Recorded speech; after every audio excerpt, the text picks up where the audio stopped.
दक्षिण एशिया की राजनीति में एक ऐसा भूचाल आ गया है जिसकी गूंज इस्लामाबाद से लेकर बीजिंग तक सुनाई दे रही। दशकों से पाकिस्तान के दमनकारी शासन के खिलाफ लड़ रहे बलूचिस्तान ने अब सीधे तौर पर विश्व मंच पर अपनी दस्तक दे दी है।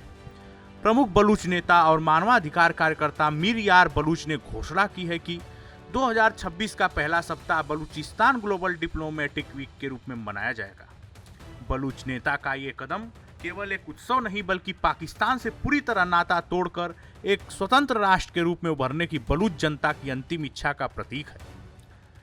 मीर यार बलूच ने भारत के विदेश मंत्री एस जयशंकर को एक पत्र लिखकर भारत के प्रति अपनी अटूट निष्ठा और समर्थन व्यक्त किया।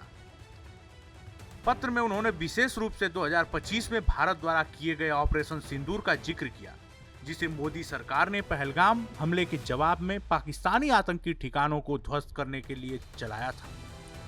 बलूच नेता ने इसे साहसिक और न्यायपूर्ण कार्रवाई बताते हुए कहा कि भारत ने जो साहस दिखाया है वो पूरी दुनिया के लिए एक उदाहरण है। उन्होंने आगे लिखा है कि बलूचिस्तान के लोगों ने पिछले 79 साल से पाकिस्तान के कब्जे, सरकार द्वारा पोषित आतंकवाद और गंभीर मानवाधिकार अत्याचारों को सहन किया है।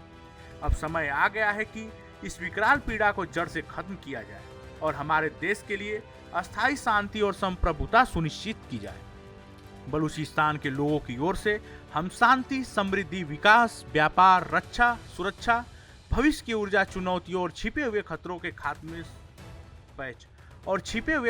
खात्मे सहित मित्रता, विश्वास और पारस्परिक हितों को बढ़ावा देने में भारत और उसकी सरकार को अपने अटूट समर्थन की पुष्टि करते हैं।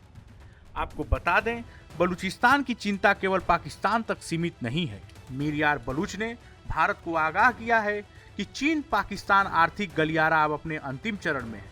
उन्होंने चेतावनी दी है कि यदि बलूच सेना को मजबूत नहीं किया गया तो अगले कुछ महीनों में चीनी सेना बलूचिस्तान की धरती पर अपने पैर जमा लेगी। ये न केवल 6 करोड़ बलूच लोगों के लिए बल्कि भारत की राष्ट्रीय सुरक्षा के लिए भी एक अकल्पनीय खतरा साबित होगा। आपको बता दें कि 14 मई 2025 को मीर यार बलूच ने आधिकारिक तौर पर पाकिस्तान से बलूचिस्तान गणराज्य की स्वतंत्रता की घोषणा की थी।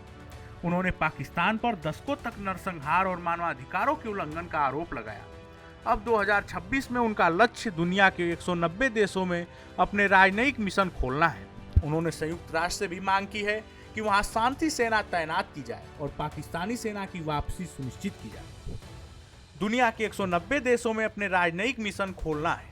बलूचिस्तान का ये कदम पाकिस्तान के अस्तित्व के लिए सबसे बड़ी चुनौती बन गया है। भारत के साथ व्यापार, ऊर्जा सुरक्षा और रक्षा सहयोग की पेशकश करके बलूचिस्तान ने यह स्पष्ट कर दिया है कि वो भविष्य के लिए दक्षिण एशिया में भारत को अपना सबसे बड़ा और विश्वसनीय साझेदार मानता है।